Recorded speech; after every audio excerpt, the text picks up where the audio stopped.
I've had the C5 installed on the Simrig for just a couple of days. I have put a few hours into it already though, mainly an Automobilista 2, but I have set up a few other titles that I'll be using for the testing for the review.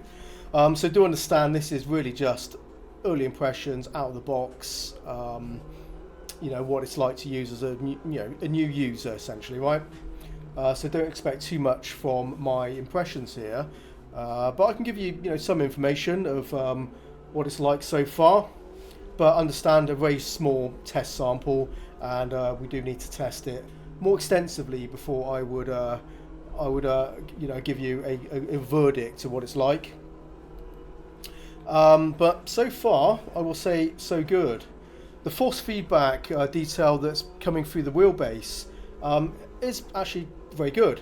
There's a lot of depth, there's a lot of detail. I can feel the bumps and the track texture. There's a nice sensation there, it's very clear to me.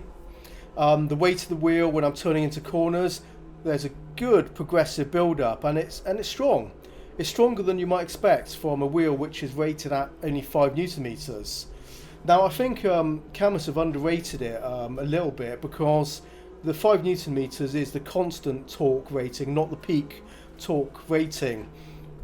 And a lot of people have said this before. You might have actually seen comments and commentary of people mentioning this, that the Cammus is 6 or 7 Newton meters, a kind of vague sort of like band between 6 and 7.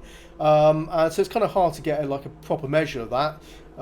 But I will say it does feel in the region of, I'd say, up to 7 Newton meters. And that's the peak torque rating. And I can give you that assessment by the fact my last wheelbase on the rig was the CSL DD, 8 Newton meters. And this is really close in the actual power. The power output feels really similar to the CSL DD. Now that's 8 Newton meters, but that's a peak torque rating, not a constant torque rating. So I would assess that the actual Fanatec CSL DD is closer to probably 6.5, 7 Newton meters constant torque, and then peaking at 8, which does then make more sense how this feels closer to the CSL DD than it really should do, based on the numbers, because it doesn't make a lot of sense.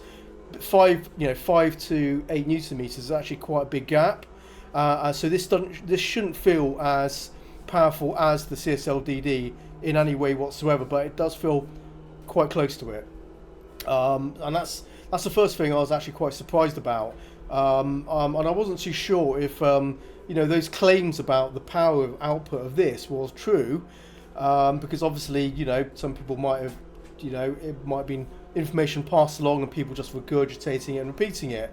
But I can tell you just from my own experience, by having that CSL DD previously mounted to the Simrig here and using it actually quite a lot, and then going directly onto the Cammus here, I can confirm it does feel pretty similar to the CSL DD in the power output. That's quite impressive, and particularly for the price of this wheelbase, which is in the region of buying a Logitech G923.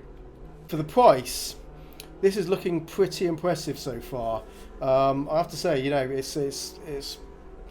it's better than I thought it'd be. I didn't expect the power to be so strong, but this has plenty of torque. I really do get a great sensation of how much those tyres are loading up and pushing into the corner. It's very strong and it's very detailed. It's very nice. I've got no complaints there. And going over bumps, curbs, and all that sort of stuff. Equally, there's detail there, and it feels nice and strong and nice and strong and clean and clear. The wheel rotation is smooth. There's no notchiness. There's no problem there. And you shouldn't really expect notchiness from a direct drive wheelbase, but it's something that people always ask about. It feels nice and smooth. There's good weight there. You can see the wheel is fighting, and there's good nuance coming from the force feedback as well. Particularly, I go over this verge along here, and there's lots of bumps and stuff, and really I can kind of feel the car wobbling around and moving around through the wheel. That's always good. So it's giving me that information. I can tell how well planted the car is. So yeah, It's all very nice. Yeah, it's ticking the right boxes for me. The other thing which is truly impressive about it is how solid this feels. Now let me just get onto this bit of straight so I can just pause the game. Now look at this. This thing does not flex. I mean, the monitor's rocking around, but there's absolutely no flex from this wheel. Because it's all in one motor, and there's no steering column to speak of, and the spokes on here are, obviously quite small and part of the construction here. There's really nothing to flex, and it's just incredibly solid. This is the most solid wheelbase I've ever used, because every other wheelbase you can get a little bit of flex out of it, no matter how strong they are. Some of them are really good, but nothing like this. This is truly the most solid wheelbase I've ever used, because the construction of it, the design of it, just lends to that. It's amazing, really good. Let's move on. If you've watched my unboxing, you'll see me overlay a Logitech wheel over this, and you can see it's exactly the same dimensions. Even the grips feel about the same, the sort of circumference of the grips, and it's a nice feeling wheel, that Logitech wheel. So it's essentially kind of a copy of that design, and it works really well here. I'm liking it. It's a nice feeling wheel. I'd say I guess the couple of criticisms I do have, which are pretty minor things which they could sort out in their software, is the digital display here. It's nice to have the speedo there. It's nice and big and bold, but it only shows the speed in kph. You can't change it to miles per hour, and you don't have an option to change that to a gear indicator. So it's stuck at just basically showing the speedo and kph, which I thought was a strange kind of limitation. I mean, this is something they can just fix in the software and update there, because you need the software running in the background for it to interact with the game and pick up this telemetry. But for some reason they've limited it to kph and no gear indicator option, which seems kind of odd, because I'm sure it's damn easy to kind of have that option. You could flip over in the software, so you could pick what you want.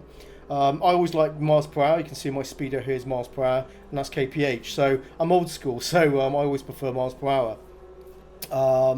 So yeah, that's the only criticism I really have about this, and it's a pretty minor thing. I'm sure they could sort that out pretty quickly if they really wanted to in the software. But yeah, I'm liking this. I'm liking this wheelbase a lot. Okay, there you go. That's my first look at the Cammus C5. I still have a bunch more testing to do in lots of other games, just to see how consistent it is across those titles. So there's still a lot more to do here. It's not, it's not done and dusted. This is not a review, and this is not like a recommendation at this point, since I've been in this position before where I've run out of drive and talk, and the review, has a few bits in it which, switches it from a positive to a negative. But right now my first impressions are very positive, and my expectations are that should carry over into further testing. So I'm pretty happy about it so far, but certainly look at other reviews, see what other people have to say as well. For me, I'm liking what I see in front of me so far. It's a very nice driving experience, and it's a nice solid feeling wheel. Does all the right things so far. So yeah, can't knock it on any measure there. But yeah, more to come, guys, so stay tuned for my main review. And if you are a Cammus C5 owner, do please drop a comment below the video. Let me know how you're getting on with it. Share that with the community as well. If you haven't had any problems with it, share that as well. The positives and the negatives. Let me know if there's anything I need to look out for. But so far so good. And there you have it. So yeah, thanks for watching, and I'll see you in the next one. Take care, happy simming, and bye bye.